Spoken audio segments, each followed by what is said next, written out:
and welcome to Inside Scoop. I'm Sumi. Joining me is Daniel Terdiman, senior writer for CNET. Daniel, thanks for being with us. My pleasure. Okay, so it is now official. There is going to be an IPO for Twitter. We had expected this. Yes. The paperwork has been filed. So they have filed what's called an S1 That's right. with the SEC. That happened today. Yes. And now we know things that we didn't before. What's going on with the financial health of Twitter?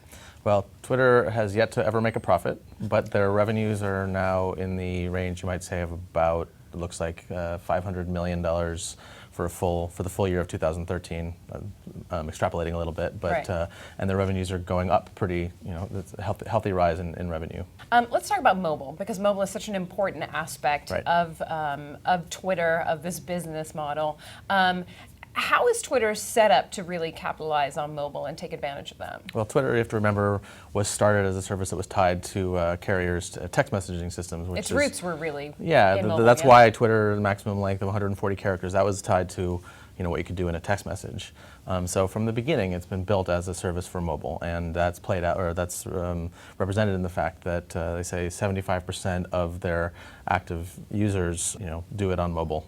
65% of their advertising revenue comes from mobile, and if you compare that to what Facebook did when after their IPO, they really struggled to figure out how to make money from mobile. Right, they've only recently kind of nailed that down and gotten their mobile business in order really this year, right? Yeah, and that's why it's a primary reason why Facebook's IPO kind of tanked for the first 6 months or so, and now that they have figured out mobile, why Facebook is now sort of back above what their IPO price was. Right, they've gone above the original price. So really Twitter, it seems like, is set up in a good position then. Other comparisons between Twitter and Facebook, of course, that's the most recent sort of IPO in history.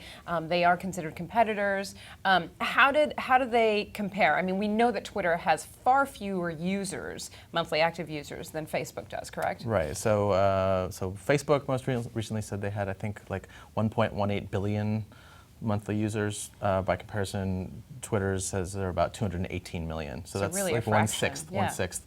And there's even a larger gap in terms of revenue. It seems like Facebook is making like 10 times as much money in revenue.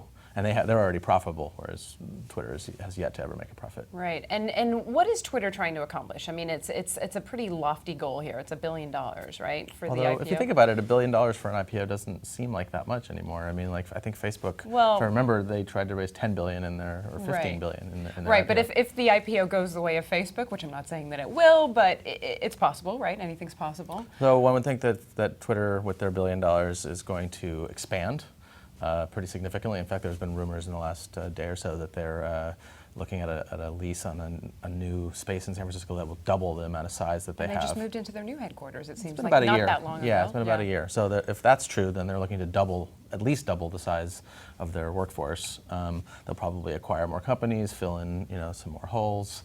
So, and then the final question is, when is this IPO going to happen? When can everybody actually buy shares? Well, we don't know exactly yet, but we can imagine it'll happen, by next month for sure. All right. Okay. Daniel, I'm sure this is not the last that we'll be hearing of the Twitter IPO. We'll probably be turning to you again for news. Thanks so much. My pleasure.